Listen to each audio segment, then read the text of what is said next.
Connor Whitaker had been our close friend since freshman year, but the night I heard a thud beneath his floor, everything changed. My trust curdled into dread. I couldn't unsee the dishes for two, the torn hoodie in the trash. Each clue screamed a darker truth. Roxy hadn't disappeared. She'd been taken. That moment ripped my reality apart. Last week, Connor was arrested. Now he's in solitary, awaiting trial. Subscribe so you don't miss what's next. Freshman year under cherry blossoms, we promised loyalty. Roxy planned that picnic, smiling with a mouthful of strawberries. Connor watched her too long, but we laughed it off. That day, she handed me a bracelet, our friendship seal. He joked he'd keep her forever. We all giggled. Now that phrase haunts me. That photo still lives on my phone, smiles frozen in time, hiding the storm to come.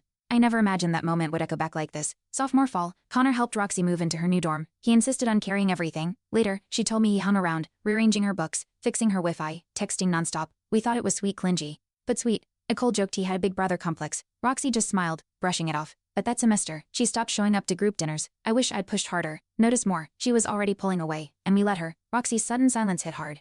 No texts, no classes. Nicole said she was probably just overwhelmed. Connor claimed she went home. But I remembered her last message, can we talk, it's bad. That looped in my head as I searched her dorm. Her favorite hoodie was gone, only one sneaker under the bed.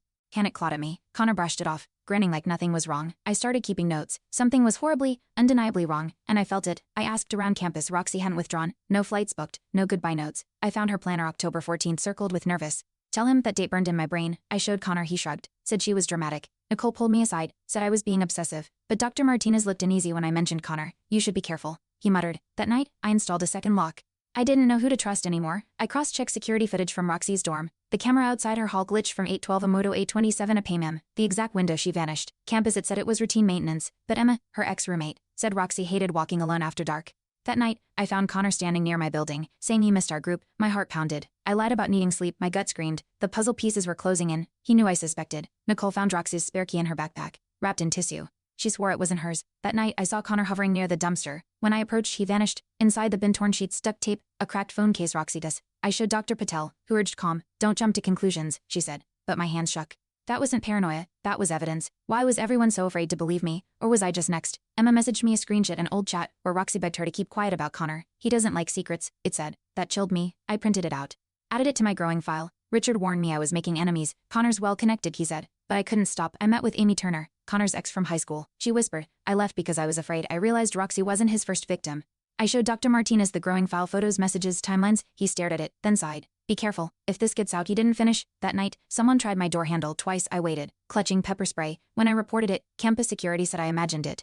I wasn't sleeping. Nicole stopped replying. Jade whispered, watch your back. I mailed my entire file to 3 people, just in case if something happened to me, I'd leave a trail. Connor confronted me outside the library, his smile razor thin. You've been busy, he said, voice low. My phone was recording in my pocket. You think you know everything? He hissed, my pulse thunder. He stepped closer, blocking the path. Careful who you talk to. I backed away, gripping my keys. Then a voice, Mrs. Park. Everything all right? He vanished before she saw his face. I sent the recording to Emma. My hands shook. I'd crossed the line now. I gathered everyone, Emma, Jade, Richard, Amy in my dorm. The air crackled with tension. I played the recording to Emma. Cried. Amy nodded solemnly. He's done this before, she whispered. We made a plan, log every move, keep watch, share everything. Connor wouldn't blindside us again. Richard printed the timeline. Jade traced phone records. It felt like war prep. But for the first time, I wasn't alone. The fear was still there. But so was a spark of fight. The night before we reported him, my window cracked, glass spidering from a rock. A note tied stop. I fell to my knees. Amy called campus security. Again they shrugged, said it was probably kids. My breath came in shallow bursts. Nicole appeared at my door, trembling. He threatened me too, she whispered. I pulled her inside. My hands wouldn't stop shaking. This wasn't paranoia. It was survival. The walls were closing in. We had to act now. We went to the dean with everything, recordings,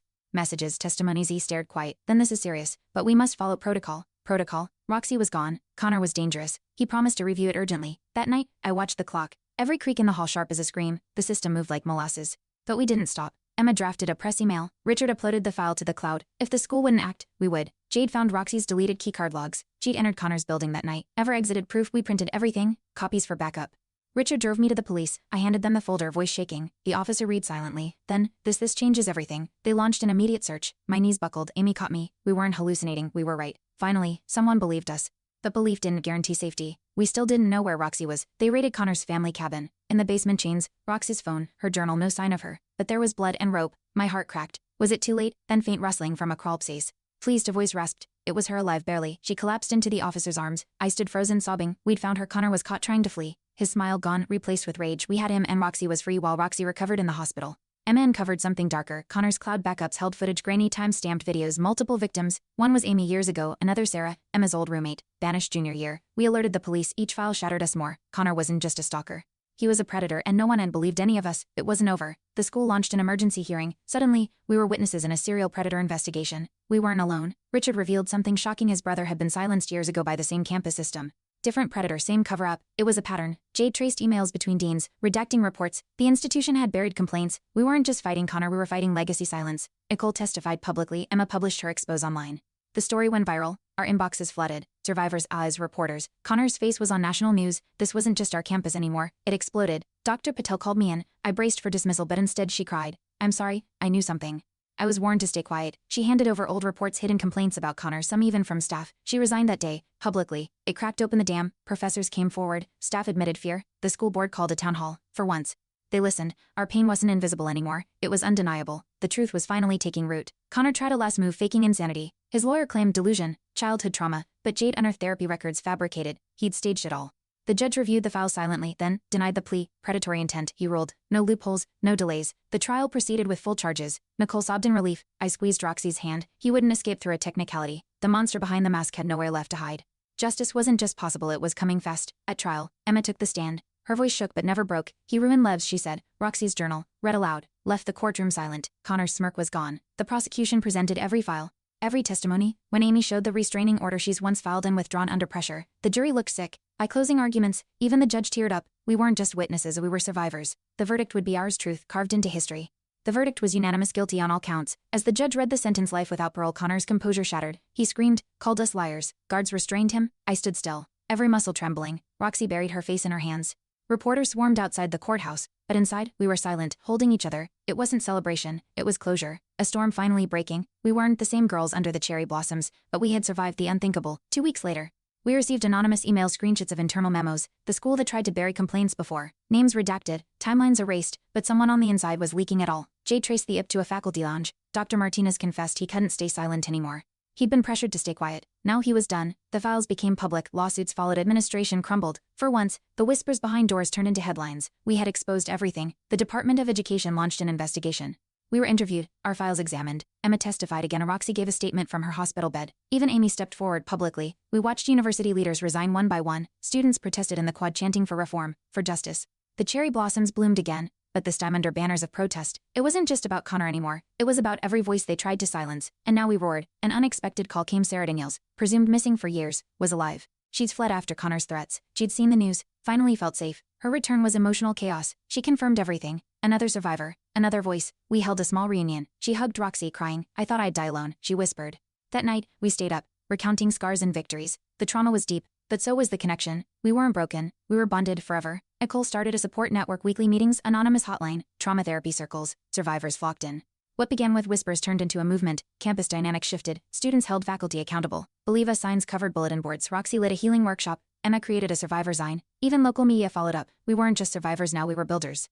Rebuilders. The destruction left behind made room for something fierce, something protective. We turned pain into purpose, silence into strength. Late one night, I found an envelope taped to my door. No name. Inside, Roxy's bracelet from freshman year, the one she'd given me. My breath caught. She's lost it months before. A sticky note, you never stopped. I clutched it, eyes burning. That symbol of our bond had survived. Just like us, I placed it on my desk, not as a relic, but a promise. We had walked through fire and come out standing. Together, Connor tried one last appeal, technicality over chain of custody. His lawyer pushed for retrial, but Jade's meticulous logs, Richard's digital timestamps, and our email backups crushed it. The judge dismissed the motion in under an hour. This case will not be reopened, she said firmly. Connor's scream echoed down the hall. Final, absolute. We walked out not as victims, but as warriors who refused to be erased. That door closed, permanently. The past couldn't haunt us anymore. Dr. Patel opened a new counseling center, independent. Survivor run. She offered us jobs. No one will be silenced here, she said. I took a part-time role, designing resources. Roxy helped lead peer support. Emma handled outreach. The space filled quickly. We shared stories, crafted strategies, held space for breakdowns and rebuilds.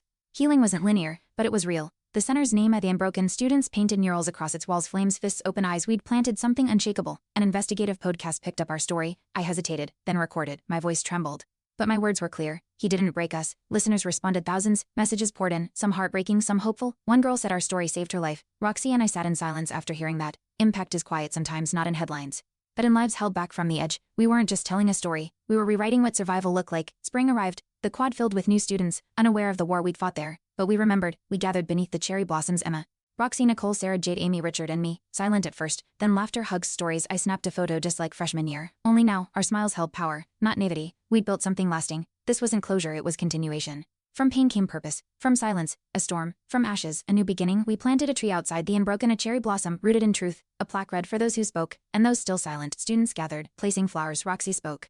Voice calm, eyes bright. We survived because we believed each other. I stood beside her, bracelet on my wrist. No more whispers, no more hiding. We were loud, we were seen. The petals fell like confetti. Not mourning, celebration. We weren't any victims anymore. We were the storm. I stood before the mirror, older somehow, bruised but not broken. I touched the bracelet Roxy gave me, tarnished, but whole. That symbol meant more now. It was proof we'd endured. Proof we'd fought back. My voice didn't shake anymore. My eyes met their reflection and didn't flinch.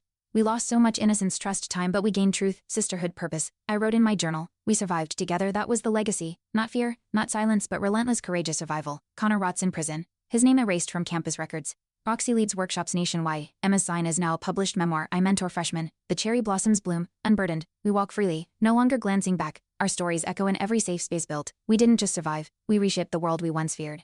Thanks for watching. Hit subscribe to check out more stories on my channel.